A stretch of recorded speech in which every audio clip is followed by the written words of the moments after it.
Okay, ladies and gentlemen, welcome. We might make a start. Jess, we good to go? Okay. I know some people are still logging in. We're up to, I think, just over 400, so we've got a great audience. Thank you for being here. It's a little disconcerting because I can't see you, so I'm just speaking to a screen, but I can feel you. So it's nice to have you here to discuss our reopening plan that you received, as we do when we come together as a community. Either in person or remotely. We like to center ourselves by starting with prayer. So I invite Father Nolan to lead us in prayer. Thanks, Father Nolan. As we pray for our students and families and teachers and staff and the entire BC High family, we recall these words of St. Paul to the Philippians. In the name of the Father, and the Son, and of the Holy Spirit. Amen. Have no anxiety at all, but in everything, by prayer and petition, with thanksgiving, make your requests known to God. Then the peace of God that surpasses all understanding will guard your hearts and minds in Christ Jesus. Finally, brothers and sisters, whatever is true, whatever is honorable, whatever is just, whatever is pure, whatever is lovely, whatever is gracious, if there is any excellence and if there is anything worthy of praise, think of these things. Keep on doing what you have learned and received and heard and seen in me. Then the God of peace will be with you. Amen. In the name of the Father, and of the Son, and of the Holy Spirit. Amen.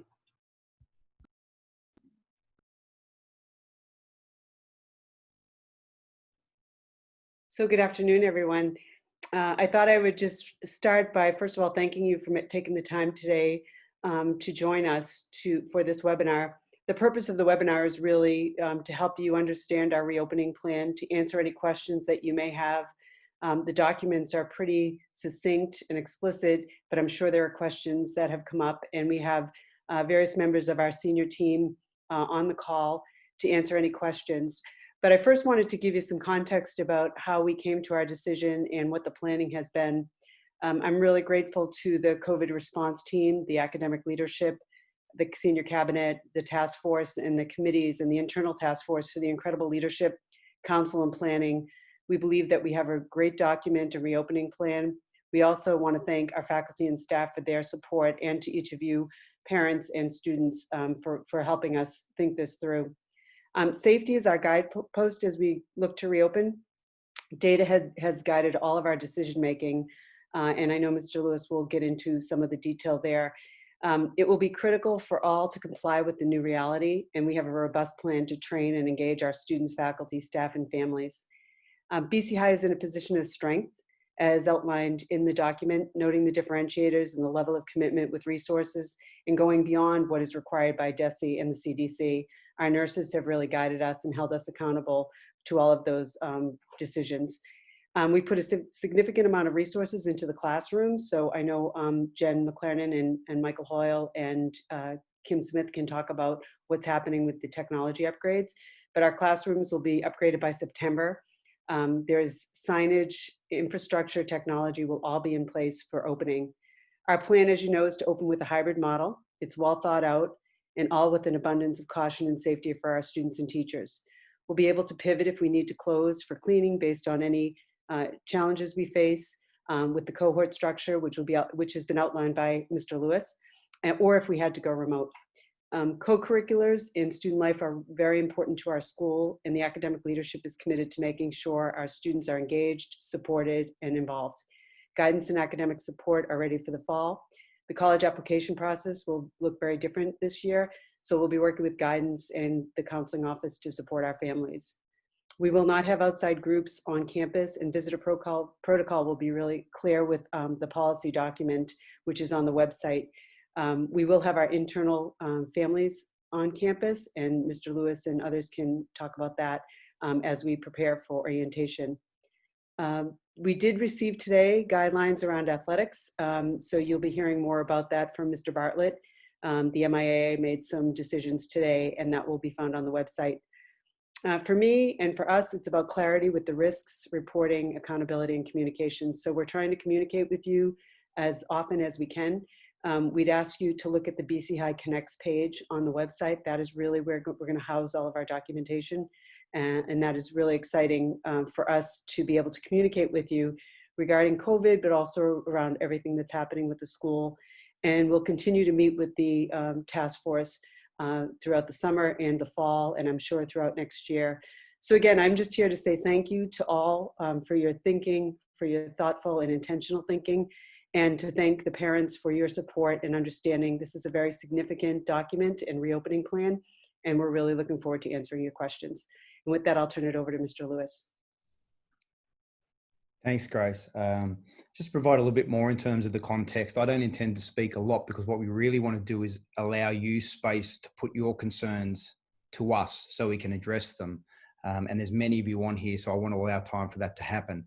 To that end, I'd ask that you actually put your questions in the chat feature. So if you've got questions, please put them there. Kim Smith, our academic vice principal, is going to moderate that and put the questions to us. And we've got, as Grace said, a panelist here of the principals team and other senior leaders in the school who are best placed to address that. And that's really representative of the collective effort that's gone into this plan. As you can imagine, there's a huge amount of work that goes into it from so many people.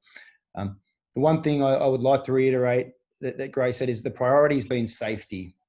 And while I say that, the priority has also been trying to get our kids back in the school. You've heard me say often that we exist for them. It's a very surreal place without them in it. And it doesn't matter how many days I'm here without them in it, that never abates. So we want our kids back in the building, but we have to do that safely. And walking that line and striking that balance has been really hard in an ever-shifting landscape. I mean, I think about last week, Grace and I were on a call with a group of Catholic leaders with the mayor who made a statement that once the city hits 4%, all schools are closing for a minimum of a week. Like, we hadn't heard that before. That's a lower threshold than what the governor said beyond Boston. Yesterday, there was some speculation that the Department of Health may send out contradictory guidelines when there's a case in the school to DESE. We learned today that isn't the case. So I only share those as examples that are most recent in my mind to give you some sense of just how the landscape shifts almost on a daily basis. And it's been very, very honestly, it's been extraordinarily difficult to manage. But we have been committed to A, preserving, making sure our community is safe, B, doing everything we can to get our boys back in the building so we can accompany them, because we know that we're best placed to do that when they're physically with us. So I just share that for a bit of context. Grace touched on this briefly. We are also always so deeply appreciative because you entrust us with your sons. But I think the trust between the families and the school, the need for it has never been greater. We're looking to put in plans to make sure that we can bring kids back to school safely, but we really rely so much on our families to ensure that they're being compliant outside the school as well. And if boys are at large gatherings and different things and they're coming into the school, we're going to be compromised really quickly. And each day when you check for symptoms and so on, we'd much rather you be conservative on that. So that as parents, I'm a parent myself, I'm living that from that side. But I just think it's important to say that from the outset, that we are really relying on each other, never more so than now. The school's been transformed physically. Grace talked about the classrooms. We've moved seats and tables out of the classrooms. We haven't said to the boys, sit in every second space. So the seats are 6 feet apart in each classroom. McNeese has been turned into a bigger space where if we have to use the space there, there's plexiglass. There'll be plexiglass on tables in the cafe. The Cadogan Hall, Cadogan Gym's been transformed into a common space for eating as well. The technology in the classroom is going to be phenomenal. So the kids at home will be learning synchronously, and we've been very clear on that with our faculty, that learning has to happen synchronously. So really wonderful measures have been put in place to ensure that, as I said, the school's safe, but also that the best possible learning can happen in the circumstances. as I said, I'll pass it over to questions now. The one thing that I will start off with is there's been a lot of speculation around masks. So I will address that now, Kim, because I'm anticipating we might get 1 or 2 questions on that. We already have 7, so that's great. Okay, all right. So I'm ahead of the game here for once. That's fantastic. So we're asking that the boys wear grey masks. The school will be providing them with, and Hollis, jump in here if I'm off the mark here. The school will be providing the boys with 2 grey masks, which one has a crest and one is a plain grey mask, as well as a surgical mask, which we have in abundance of supply here if the boys were to forget their mask on any given day. The specifications for that are minimum 2-ply, a mask that wraps around the ears, covers the nose and covers the chin. Now, if you want to purchase masks elsewhere, there's Squad Locker, which the school has a supply for where we're getting our masks, but you're not obligated to do that. Provided they meet the specifications that we ask, you can purchase those masks elsewhere. We do want some uniformity with them. We're seeing them as part of uniform. We want the boys to take it that seriously. It's not really an option, and I'd imagine they will do that. The experience we had with the boys coming in to get graduation suits and so on was wonderful to connect with our graduating seniors. They took it very seriously. There wasn't a boy that didn't turn up with a mask or didn't socially distance, as an example of what I'd imagine our boys will be like. But we do want uniformity with that. That's why we have been quite specific and clear on that. So I'll leave that one there. Kim, at this stage, I might move to you just to allow time to get through those questions. Is that okay? Yeah, that's great. I'm going to follow up with a few questions. I'm going to pitch them to Hollis Brooks, though, if that's okay. They're mostly about masks, Hollis, and they're questions like, can students wear a mask underneath the required gray mask? What about the black logo masks on the website that are being offered? Can students wear face shields? And so we'll start with those, and then there's a few more that I'm going to follow up with. Great, thanks. Glad everyone's here. So let me start with the first one, mask underneath mask. As long as we have, at the bare minimum, a student wearing a 2-ply mask, we're asking for the ear loops, and it's the big piece really is for them to be able to talk and be comfortable with it resting over the nose and under the chin. I'm sure as we've tried out a variety of masks since this whole thing started, we've noticed the ones that don't fit us well, where after a couple words of speaking, it either slips off the nose or up off the chin. So we really are asking to make sure those masks fit correctly. It is some of the reasoning behind the ear loop. We find that those fit snuggest against the bridge of the nose and underneath the chin. So if they want to wear, if they don't feel that 2-ply is enough and they want to wear one underneath, I don't see an issue with that. I will check with the nurses. I've made note of that question. As far as the face shield goes, they can wear a face shield for that extra level of protection, just as I'd imagine the person who asked about the mask underneath a mask. But if they have a face shield, we will still expect them to have the mask that we're asking everyone to wear to make sure that we're all on the same page.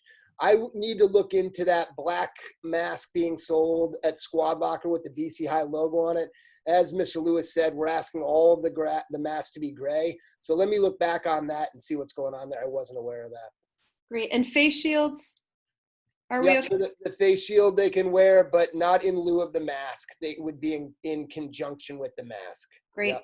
The mask that we are giving out, we will be handing out during orientation. So we can assume that the students will arrive on campus with the masks they would normally wear, and we'll provide those masks to them when they come to orientation to answer that piece. Just to stay in the ballpark of the questions around physical safety protocols, Hollis, I wonder if you could answer some questions about what are the bathroom protocols?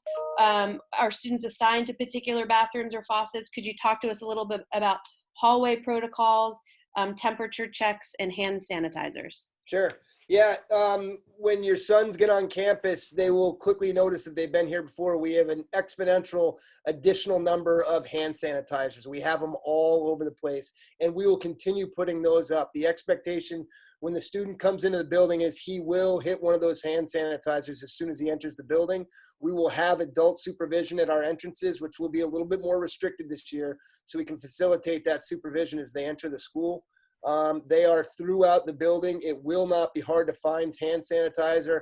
Our buildings and ground crew and some of our staff here have done a great job of stockpiling a great deal of PPE. There will be all of that in the classroom as well. I don't want to stray too far, but just so you know, the expectation will be when your son goes into the classroom, he will go to a canister of wipes and wipe his desk down before he sits at it. That will be the expectation for every student. We are still working on some of the finer details, so I can't give you a firm answer on the bathrooms. We will have expectations for that outlined in a handbook supplement, a supplement COVID handbook supplement, which we are pretty much getting to the end of putting together now. We'll give guidance there for that. Our hallways have been allocated to a certain direction. As part of the orientation, your sons will be coming in the week of the 8th. Part of that practice will be having them navigate the school with these new directions in place. We should note though that we're just going to enforce those during passing periods. Again, we're half the size we are normally with the hybrid model. So if your son needs to go to the bathroom quickly and it's not a passing period, he will be able to directly go to the bathroom that's nearest him and get back quickly. What did I miss, Kim? There are going to be some others. I'll throw some at you, but I'm actually going to ask if Adam or Michael would like to answer. There are a few questions that have popped up about the air in the building. Could you talk to us a little bit about the work that's been done on ventilation and the air purifications that we have in place on campus? Sure. I'm Michael Hoyle. I'm the CFO, but I can talk to you about what the facilities crew has been doing all summer. Before I do that, I just want to thank two parents, Megan and Wade Brown, who have just done a tremendous amount of work with us. And so I just wanted to thank them. So in McElroy and Walsh, the classrooms are supplied by what are called univents. And there's an individual univent in each classroom that supplies fresh air as well as the heat in the wintertime. And it's a series of dampers that bring in outside air as well as internal air. And the two meet and then pass through a series of what used to be MERV 8 filters. So over the summertime, we've replaced all of the MERV 8 filters with MERV 13 filters. And we've also gone through and disassembled all of those units, cleaned all of the parts, lubricated them, replaced parts. In some instances, they have replaced entire systems.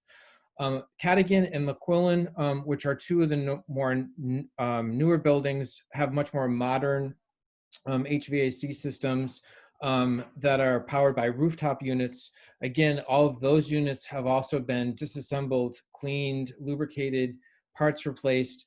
Those filters were MERV 8 filters, and all of those have been replaced by a series of MERV 13 filters. Also in all the classrooms, the windows have been checked, so windows can be open when the weather allows for it. Door stops are being added, so doors can be left open to increase the air circulation as well. So that's what we've done. We've purchased additional freestanding air purifiers. So where we need to place those in various rooms, classrooms, offices, we will do that as well. Thank you, Michael. There are a few other questions, and I wonder if, Adam, you want to talk a little bit about the school day itself. There are some questions that I'm gonna take this one around parking. Because half the kids will be coming, we will have parking for everyone should they need to drive, which is good news for those of you who are concerned about that. But Adam, can you talk to us a little bit about the start of the day and the end of the day? And also there have been some questions about whether we're doing temperature checks or other things like that as students enter the building. I'll start with the temperature checks. We're not doing temperature checks. There's a list of symptoms we're asking parents to check before the boys arrive at the school. Obviously, that was a big part of the conversation, but that's where we've landed. So we're not doing temperature checks. In terms of the school day, we are still looking to open the school early in the morning as we have and staff it accordingly. We're aware the boys are coming in public transport and cars with traffic and so on. We feel it's really important to open the school early for the boys as we have done in the past. We've still got to work out a hard and fast time on that, but we will communicate that. At the end of the day, it's slightly different. We are going to have a hard close earlier.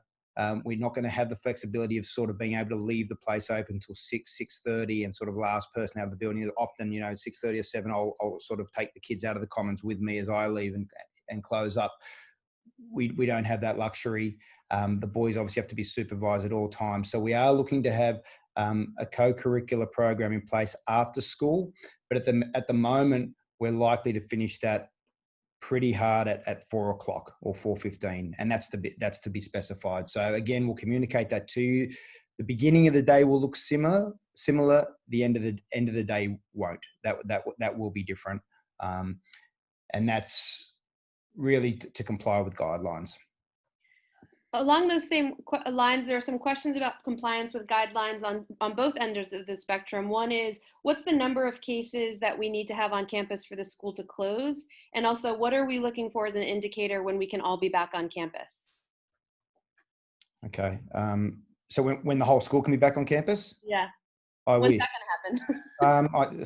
Sooner rather than later, I hope. But again, we make those decisions around guidelines and obviously with prioritizing safety. So if, social distancing guidelines within schools would have to change dramatically for us to even get into that space of having our, almost 1,600, 1,700 people back in the building on any given day, unfortunately. I hope we get there sooner rather than later, but I don't want to also, I want to be realistic around that based on my experience of having to deal with the guidelines so far.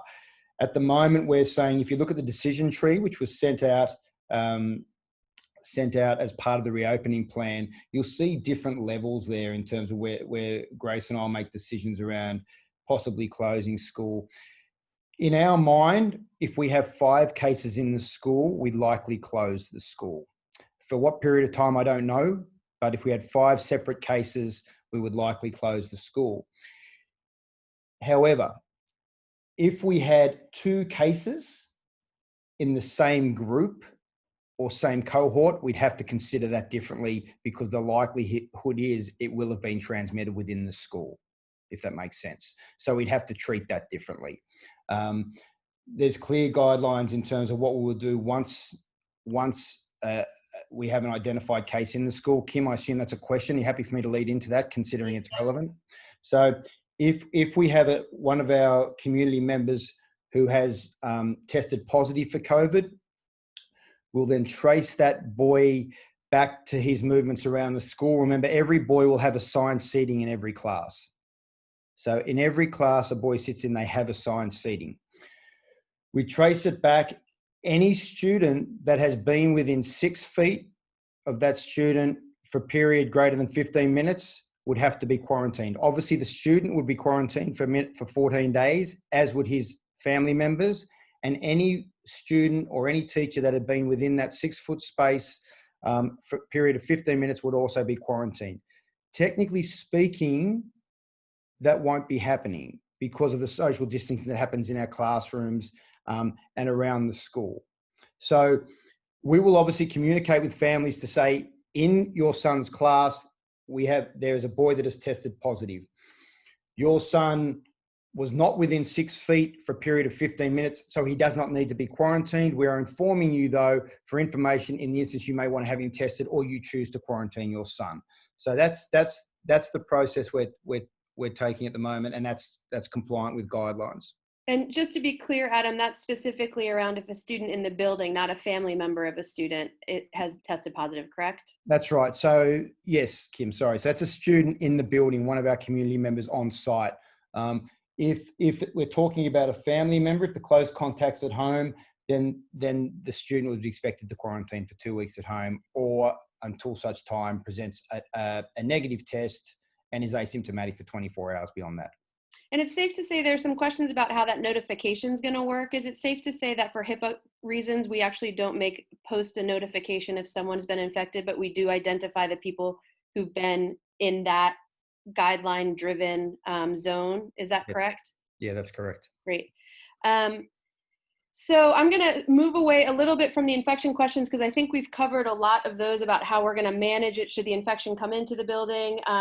Face shields being available, different kinds of protocols, and mask wearing questions. There are some questions around, I think, some more fun stuff.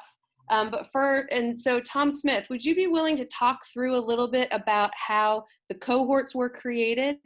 And could you talk a little bit about the ways in which the students who are Zooming in and the students in the classroom will be able to engage with each other in learning? Yeah, absolutely. So when we decided to go with this plan, the students were already enrolled in their classes on our end. So what we did was we took every grade and divided it in half. And then we looked at every section. I'm talking about the high school right now. Bob Hamlin can talk more specifically about Arupe if he needs to. But there's 401 class sections, and we looked at every single one of them to see what the ratio of students in Ignatius and students in Xavier. If there were ever more than 12 or 13 students on either side of that, we had to make changes and move kids to opposite cohorts. The problem is when you change a student's cohort, you're changing his cohort for all of his classes. He can't be in Xavier cohort for 3 of his classes and then the other cohort for the other one. So we got every class so that there was a maximum of 12 or 13 students in either cohort in every class. We can't have more than that in these classrooms based on the size of the room and the guidelines that we've been given. So that's how we did it. And I understand that there's been a lot of questions about switching cohorts for some very legitimate reasons, whether that's carpooling or friend groups and things like that. But it's very difficult to make changes to that. We really can't violate the guidelines, basically. We're limited by how many kids we can have in a cohort. And if we were to make a switch, that switch has to be good for every student, for all that student's classes. It can't be only good for some of them. And so yeah, and then regarding interactions between students at home and students in the room, like Adam and Grace and others have said earlier, our classes are going to be synchronously taught.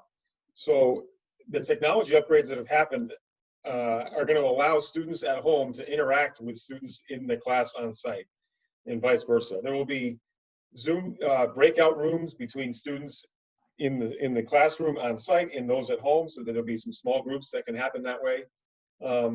So I know that there's some trepidation or disappointment if your son feels like, oh, all my best buddies are in the other cohort, I'll never see them again.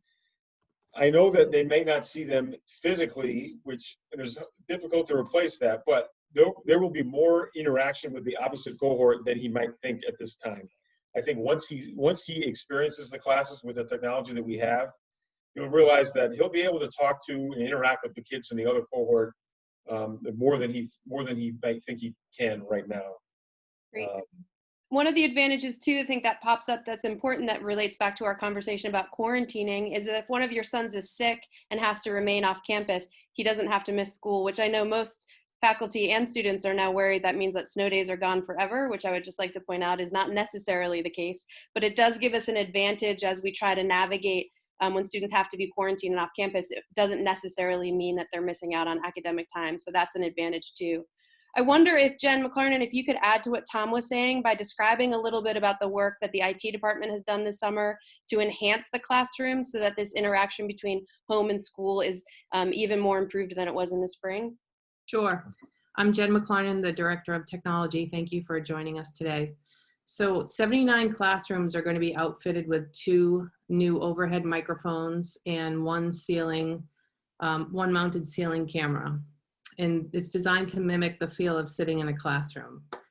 50 of those classrooms will be official Zoom rooms, and they'll have a second projector in the back of the classroom. So the teacher can see the students at home and the students in class can see their classmates at home.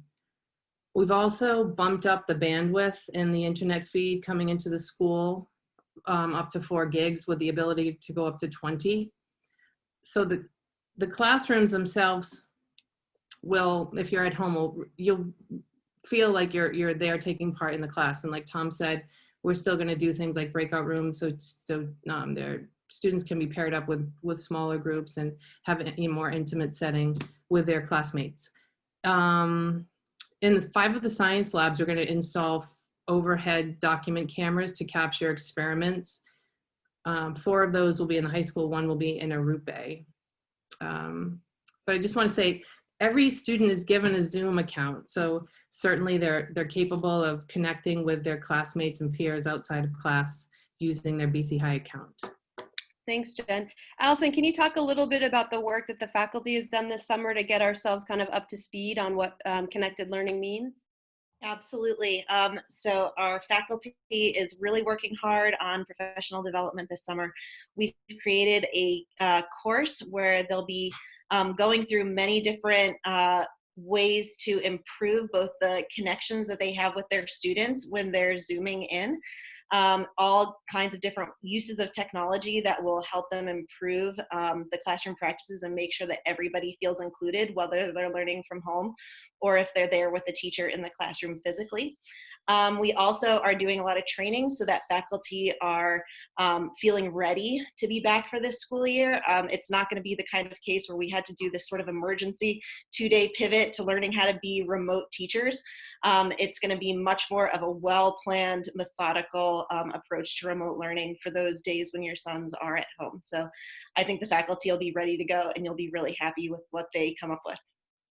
Great. There's also been quite a few questions about our music program, which we've been fascinated to learn about a lot of different things that are happening in terms of masks that you can sing in and instruments that can be covered and yet still heard. And we're really looking at tents. So we don't have any answers yet about the specifics about the music program. Some of it's going to be more theoretical than practice, but there have been quite a few questions. So don't worry, you'll be hearing from our music department as the school year opens.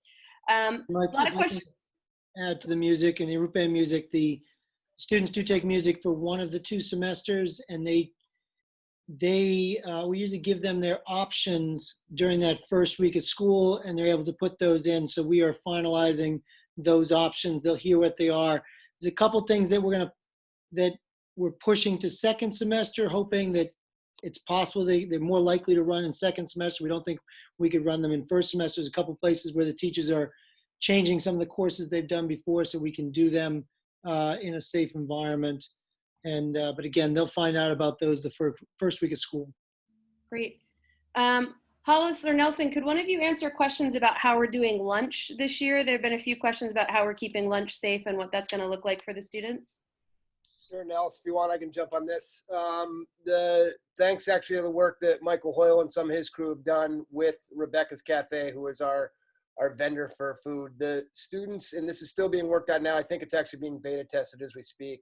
The students will pick a lunch. They will order a lunch by a certain time the day of through an app that will be connected to their Eagle ID account, their Eagle card. Those lunches will then be delivered. There will be assigned areas of where they're going to eat, so we'll know what section students are in. We are still working through whether we can do assigned seating at lunch. The way we have our schedule here with an A and B lunch, it poses a little bit of a challenge, but we're going to try to work through that. But your son will know what area of the building he's eating in. He'll pick his lunch up in that area. Currently, to the best of my knowledge, and I'm going to look down to Michael here to see if he nods the other way, we will not be serving breakfast and we will not be serving snacks afterwards. The whole idea is touchless. There's no money changing hands. We know what your son's ordering. We'll get that food to where he is. We will have a store of food, generalized stuff for the boys that do forget. We anticipate that'll happen at the beginning of the year, but we also anticipate we'll get into a routine where they understand when they need to get their order in by. Great. Thank you for that. The idea is boys can definitely bring their own lunch, and they would have to carry it with them because, like we've said before, they won't be using lockers this year. And so everything has to be on their person in bags. Are there any requirements about what those bags need to be, what their backpacks need to be this year? No. Nothing so far. Nope. The lockers, as Kim said, will all be shut. So the expectations, I think I saw a question about a jacket. Yep, the jacket will go in the backpack. The phones will be expected to be muted or off in the backpack, not on their person. And that's how we have to go this year. And that's, again, DESE guidelines. Great. We're going to answer a few questions. Ruth, there's a question specifically around your office about the Director of Equity and Inclusion, and what is the programming or focus that you'll bring to the school this year? So do you have if you'd like to answer that one? Sure. So this year things are still being looked at. I am waiting to see exactly how things will pan out, but I do expect to continue opportunities for the students and for the teachers, especially around book clubs and being able to digest those books together via Zoom. I do expect to continue to run our affinity groups, whether they be in Zoom or in person. We'll see how that works out, but we do definitely want to keep those opportunities open for our students.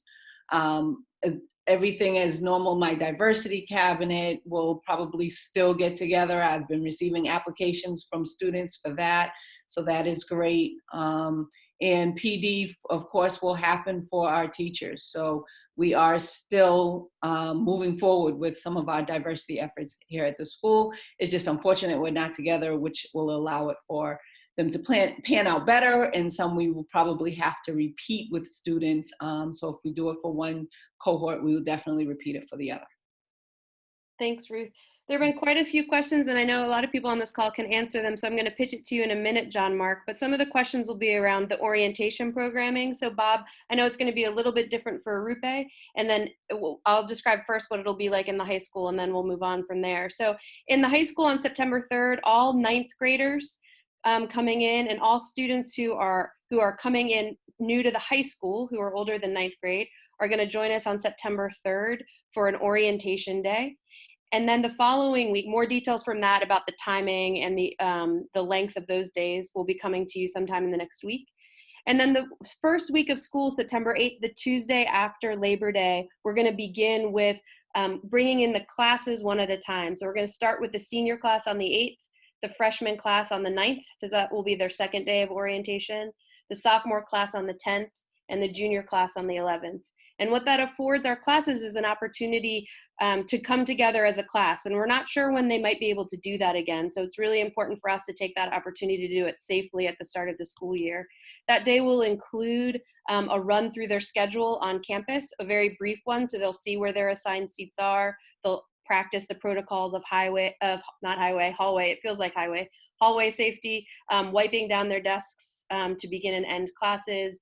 They'll also spend some time figuring out how the lunch routines are going to be different. And we're actually also going to offer a Mass of the Holy Spirit. John, there were quite a few questions about the Mass of the Holy Spirit, about how it's going to be safe, where it's going to be. Could you answer some of those questions before Bob talks a little bit about the Arupe orientation? Sure. Thanks for asking, everyone. We're committed to all kinds of sacramental opportunities that we would traditionally have, although we know we need to be careful about how we do this. So in terms of the Mass of the Holy Spirit, normally we would have that for the entire community. This year, each class or each grade level will have their own Mass of the Holy Spirit. This will take place out in the stadium. The students will be in the bleachers, all socially distanced apart, with the altar placed right in front of the bleachers, and then all aspects of that Mass will occur from the altar to the kids in the bleachers. So we're hopeful that that'll be a great experience, and we'll continue that tradition that Jesuit schools have. Great. Bob, can you talk a little bit about the Arupe orientation? Sure. So the Arupe orientation is for all 7th graders, and then the 8th grade transfers. They will come in for half a day on Tuesday, September 8th. The Ignatius cohort will come in the morning. The Xavier cohort will come in the afternoon. They're going to spend some time with their advisors that day. They're going to spend some time with the junior mentors that day. They'll get sort of just a lay of the land. I don't have the details yet. Mr. Giordano and Ms. Smith are working those out, but the idea is for them to get their schedule, to start getting some comfort with the schedule, to get a sense of where the school, how the school is going to operate this year, as well as how we've operated traditionally. And then they will all come back either Thursday or Friday. The Ignatius group will come in Thursday, and that was the September 10th, and that's the entire group, including returning 8th graders.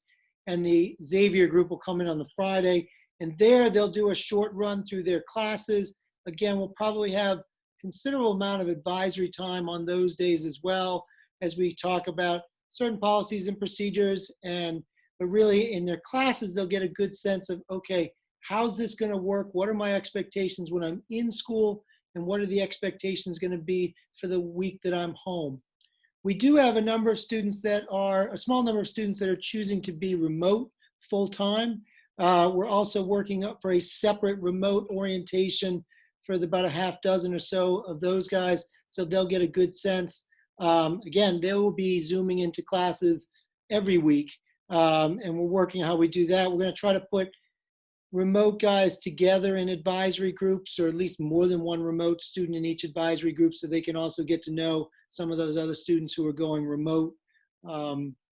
I think that's most of the information. We hope by the time they leave on either September 10th or September 11th, they are, I mean, yes, at the beginning of the year, they're not going to be fully comfortable, but they're somewhat comfortable with, okay, this is what I'm doing Monday, whether I'm going to be in school or whether I'm going to be remote.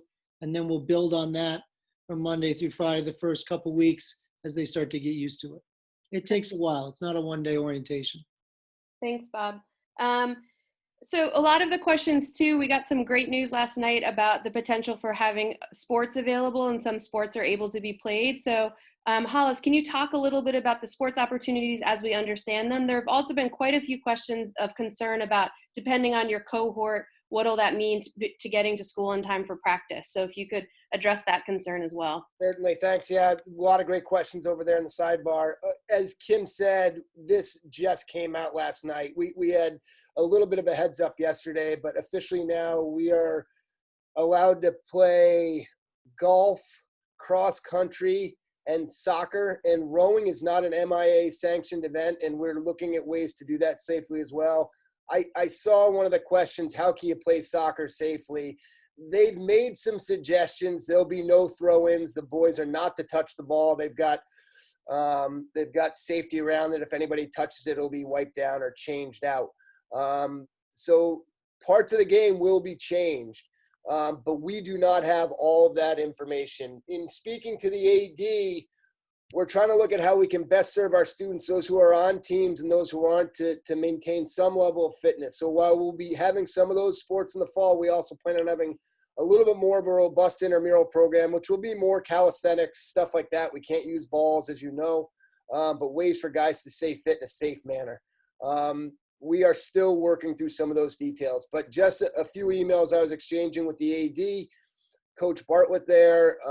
The idea is that we're going to do our best to compete on the varsity level, those three sports rather, if we're not including rowing right now, at the varsity level. The sub-varsity levels, we're going to be looking at, hey, do we field 2 freshman soccer teams, 1 for each cohort? It would give your sons a little bit more of an opportunity to engage in the athletic program, but we're still working out those details. The MIA is also relaxed some of the guidelines around when you can coach a team. They are allowing, say, the lacrosse team, if they wanted to throw some balls under coach's supervision. I'm looking up at Coach O'Brien up there, who's got a grin on his face. They will have the opportunity to do that where they haven't in the past. That said, we'll be limited by the resources we have to safely execute all of those practices. We need to make sure that if anything happens to any one of your sons, we are able to respond in a way where he's safe and everyone feels comfortable engaging. There have been a lot of questions about whether your son's off that week, but he's got a team. If he's at the varsity level, you should expect your son coming into practice on days where he's not here to be a part of that program. We will account for travel time between the end of classes and the beginning of practice. Again, this is information we just got technically this morning. We had a heads up on it yesterday. So we'll have a lot of information coming out. I hope I answered most of that. You got, I think, most of them. The details I know will be forthcoming. So there'll be more. There are some questions that are asked that we'll get answers out to you as it comes to us. Hollis, I'm going to come back to you in a minute with questions about T passes, the safety of the T. But before we do that, I wonder if Father Nolan would be able to talk to us a little bit about the naming of our cohorts. So we spent, like Tom pointed out, we spent a lot of time putting those cohorts together, and we named them Ignatius and Xavier. And can you tell us a little bit about the significance of those names? Sure. St. Ignatius Loyola and St. Francis Xavier were 2 of the founders of the Jesuits, the Society of Jesus, which founded BC High. And they met as college roommates at the University of Paris. And like a lot of good startups, the Society of Jesus was started up in a college dorm room. Even before the Jesuits were approved by the Pope, St. Francis Xavier was sent to Asia to be a missionary. And so he was the second greatest missionary after St. Paul. And they kept together their friendship, St. Ignatius and St. Francis Xavier, through letters. So we thought that, since they're scholars, since they're Jesuits, saints, and best friends that kept in touch through distance, that this would be a good, they'd be good patrons for our cohorts. Great, thank you for that. Mr. Brooks, talk to us about the T. Commuter rail. Great questions. Hopefully you've noticed in the Eagle update, the last few we've had communications out. Please refer to that. It'll come out again tomorrow around 4. It comes from Mr. Lewis's email address. We are not servicing commuter rail passes this year the way we have in the past. An M7 pass, which will get you all forms of transportation on the T minus the boat, is $300, and that will actually get you out to Zone 2. Anything beyond Zone 2, 3 to 8, we are asking parents to purchase that through the commuter rail themselves. You can get a discount when you purchase the M7 pass, which you would need to anyway to get a beyond Zone 2 pass. And that discount for the M7 will be applied to your fares for the commuter rail. We also are offering a student pass, discount pass. It comes with no money on it. We have to have it registered, and we will service that pass. So even though there's no cost associated with that, you are asked to go into your fax account and register for one so we can have your information and service that discount. That's a load as you go pass. And again, if you go with just the discount pass, those discounts also apply to Zone 3 and beyond. So if you want to buy another pass out there, they'll apply that to it. The reason we went this way is there's just so much uncertainty around the T and the commuter rail, and we worked really hard to get some sort of refund last year on that, and they will not do that again this year. You should know we've been in a few webinars with the Department of Transportation. The T and the commuter rail are spending about $1 million a day to clean all of their surfaces. They understand that until people are comfortable getting on there, ridership will be down. And it really is a level of comfort as to whether or not you want your son to get on there. It's part of the idea of why we really want to try to stick to opening the schools, Mr. Lewis said, at 6 a.m., because we know you are all coming from far away or could be coming from far away, and we want to be able to accommodate the uptick in traffic that we're expecting when schools start. So please take a look again at the Eagle update. It'll come out again tomorrow. It'll tell you how to sign up for those M7 passes and those student discount passes. So there's been a couple of questions about whether or not they should purchase weekly, whether we're pushing carpool or we're pushing people to be on the T. Adam, could you talk a little bit about if we have a preference for how families choose to have their sons arrive on campus? Thanks, Kim. Yeah, I mean, it's obviously an individual preference of the family. We will be speaking about the safety protocols on the T. Mr. Miranda especially has regular contact with MBTA, and that'll be part of the orientation when the boys are on site. Where possible, we're suggesting carpooling if you can do it. I know many families, it's probably a bit of the issues that people have contacted me about. The public transport has been a really significant concern for people. So if you're able to carpool and that is a concern for you, that's what we recommend.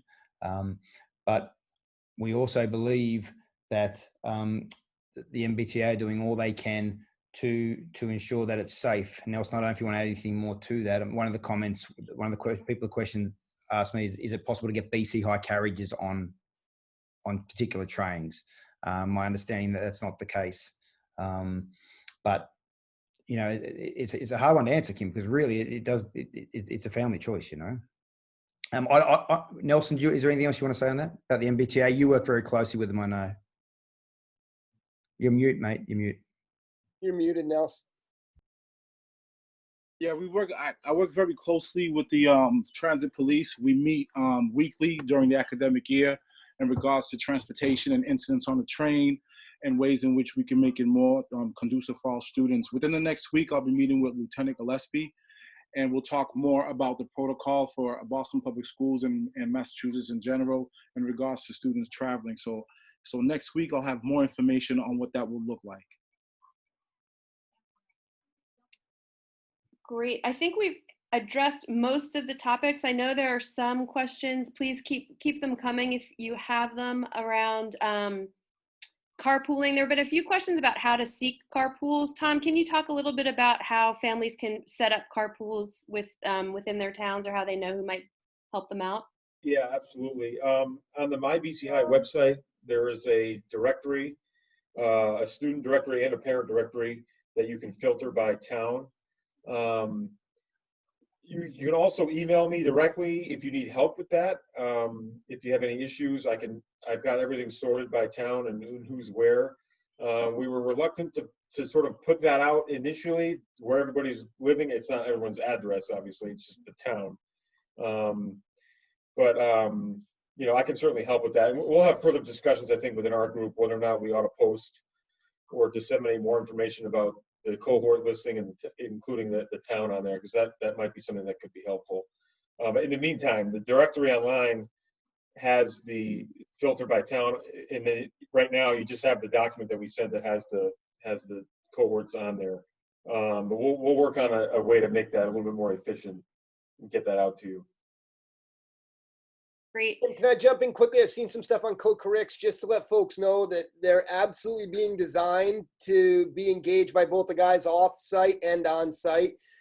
It'll be a little bit later of a rollout, comprehensive rollout this year. I'd expect us to be fully humming along by the beginning of October. We just need some time to get a sense of where your son's interests are. Obviously, some clubs we cannot run. The ping pong club is a pretty popular one that, due to the ping pong ball, we won't be able to do. But we're going to try to get as many of those online as we can, and also have opportunities when your son is on campus to engage in a safe manner in our classrooms. Great. There's also a question, there have been a few references to students who want to go all remote and if there's a deadline for that and how that decision is made. So in the high school, I'm the contact person if you're interested in having your son learn all remotely. And in the middle school, Bob Hamblett is the contact person for that. So feel free to reach out to us with questions, but certainly let us know if that's a decision you want to make. There have been questions around deadlines for that decision. And like in all things COVID, we struggle to make deadlines and also feel the flexibility that is required of this time that we're living in. And so we don't currently have a deadline, but what we do ask is this, because we know it's a big decision and it's an important one, is that it's not one that we go back and forth from. It's not on 1 week, I think he's gonna be in the next week he's not. Because one of the things that we learned, and we learned a lot of things in the spring, is how important consistency is to our students. And so trying to maintain in whatever ways we can in this rather tumultuous time, consistency is important. And so we want to give you as much time as you need to make the good decision. We hope it's the right one, whether your son's all remote or joins in with the hybrid. And if it doesn't feel like the right one, feel free to communicate with us and we're open to making that change. We just don't want to necessarily do it every week. Is that fair, Bob? Great. Another quick one I'm seeing, Kim, Bob, I think I can speak for both divisions. We are going to ask our boys to be in dress code regardless of whether they are on site or learning remotely. Thanks for repeating that. Sounds like we've already answered that question. No, I think that keeps coming up a lot. And one of my favorite memories of the spring is on day one of remote when we realized we had to tell some students to wear shirts. So again, we learned a lot in the spring. We're trying to implement what we learned in this new school year. Could I ask a question?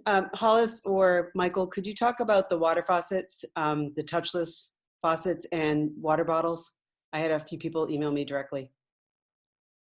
Sure. So just to backtrack a little bit. So we went through the school and replaced about 80 faucets all throughout the school and restrooms with touchless water faucets. But to the question about water fountains, so they've all been turned off.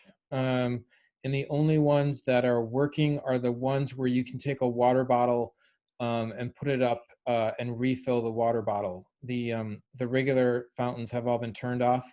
We are in the process of installing more of the water bottle refill stations. So that should definitely help with boys being able to get water throughout the day. Bob, there have been a few questions about phys ed, which is a route-based specific question. I wonder if you could answer how phys ed is going to work. Sure. The boys take phys ed. Typically, they take phys ed one of the semesters. The semester they don't have music. I'm working with the PE teacher. He's been doing some planning. We're going to meet later on this week or early next week to sort of finalize some things. We're looking, generally speaking, the idea in our new schedule this year, they'd have it once a week in the semester they have it. We're looking to see whether, if there's good plans around what we can do, whether the boys can have it twice a week, the week that they're in, because they wouldn't have it the week that they're out. But we're trying to figure out what the best way to do that is, and we're hoping to finalize that and have it ready to go when school starts. There have been a few questions about mask breaks too. I realize we didn't get to that question, and a few different people asked. We're still working out the details of mask breaks. Adam, do you want to speak to that at all? I don't know if I have an answer yet. On the details, you know, we have to have mask breaks during the day. Obviously, at lunch when the boys are eating, that will be a mask break. We're also looking how we can factor it in during the academic day. So, for example, could 1 in every 3 boys in a classroom or 18 feet apart, opposite ends of the classroom, have masks off for a period of time? We've got a suggestion about that, but we just want to get some medical counsel on that in terms of what may be possible. But we know they're important. They're particularly important in the hot weather, so we'll be prioritising them. There's also a lot of great questions about, can we use our outside spaces to both take mask breaks, but maybe for classes? That sort of undermines our goal of helping the kids at home be engaged, because we can't do Zoom rooms outside. We are actively looking for ways that we can, despite any kind of weather, get students outside at different points during the day, whether it's during their free periods or in a root bay during their recess, to make sure that they have that sort of opportunity. There are going to be chances for them to eat lunch outside. Right now, it will be weather dependent.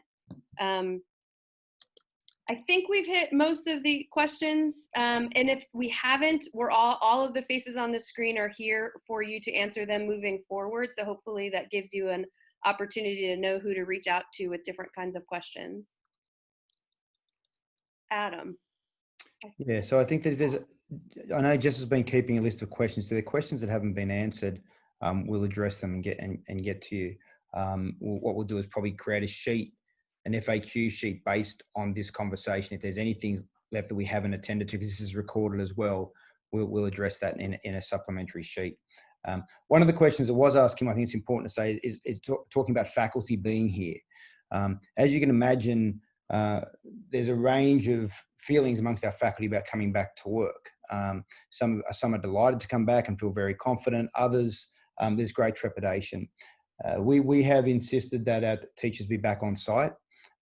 There are a small group of people in our community who have existing health conditions, and it's fair to say that we're trying to work with them as much as possible to accommodate them without compromising the academic program. So I just want to share that and be as open as I can about that. That isn't neat, as you can imagine. And it's been really difficult for some people who have had to take periods of unpaid leave for the year because they can't do it with childcare and so on. And but that's just the reality of our context. So I just want to share that with you. But we have asked for our teachers to be on site from September. As I said, there are a handful of people with existing health conditions that we're trying to support as best we can. So I think it's just important to say that, Kim. Yeah, that's great. Thanks. Sorry, I also missed a couple. There were questions about what if a faculty member tests positive? Yeah, same thing as one of our boys. So if a faculty member tests, we will do the same thing in terms of tracing. People within 6 feet for 15 minutes or longer will have to be quarantined. He or she will have to be quarantined, obviously. It's the same process for any member of our community. The only difference I will say, not that it doesn't really apply to your sons, is that we have a COVID room that's set up in the band room. So that's a specific COVID room where our nurses will be based. And just in terms of our nurses, we were hoping that they might be able to join at some point. They've been on webinars all day. Today was the big day where the Department of Public Health made a statement in terms of whether they're going to change DESE guidelines. So I've just been inundated with messages from our nurses all day, and they're still on those webinars. It's really important that they're present at that. So that's why they're not here. But we've got a COVID room in the current band room, which we're relocating to Cadogan Hall. Kim, where's that going to?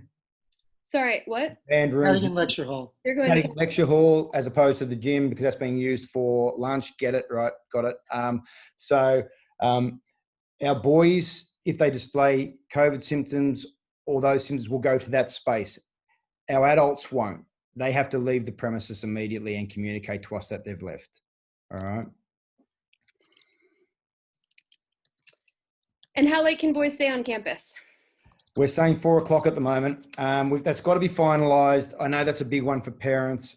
We love having them here all the time, but they have to be supervised. And it's pretty clear we need a hard stop sooner rather than later. Even at 4 o'clock, we're sort of stretching the guidelines in a way. So we're saying 4 o'clock, Hollis. That may change to 4:15, right?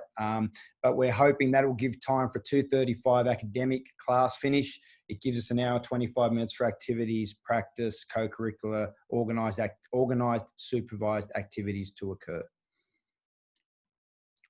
Great. I know that there are a few questions that we haven't answered. There's also some things that we know that day to day, as things shift and change, we're hopeful to come up with answers. For example, we're going to be offering an SAT option to our seniors on Wednesday, October 14th, because we know that the students who were juniors last year missed some opportunities that we wanted.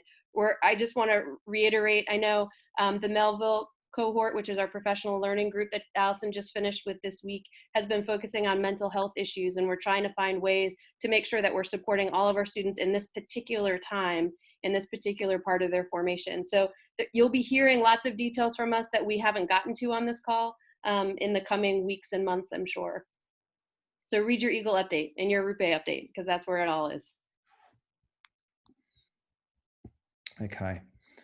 All right. So as I said, we'll review these questions, and along when we send the recording out of this, we'll also add a supplementary piece for some questions that we haven't been able to get to. I just want to thank you again for being here. Thank you to our panelists for their time.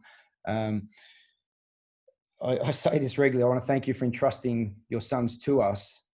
And I don't think I've ever meant that more, because we're in the middle of a global pandemic, and the responses I've got have been overwhelmingly supportive from parents, but I also know that there's great trepidation. I have 3 of my own and share your trepidation, believe me. So please know that we don't take it for granted that you're prepared to send your kids back to us in any year, but particularly this year. So thank you for your support. Please reach out to us with any other questions. This is a real partnership, never more than ever than this year. So I thank you for your trust and thank you for your support. Thanks very much.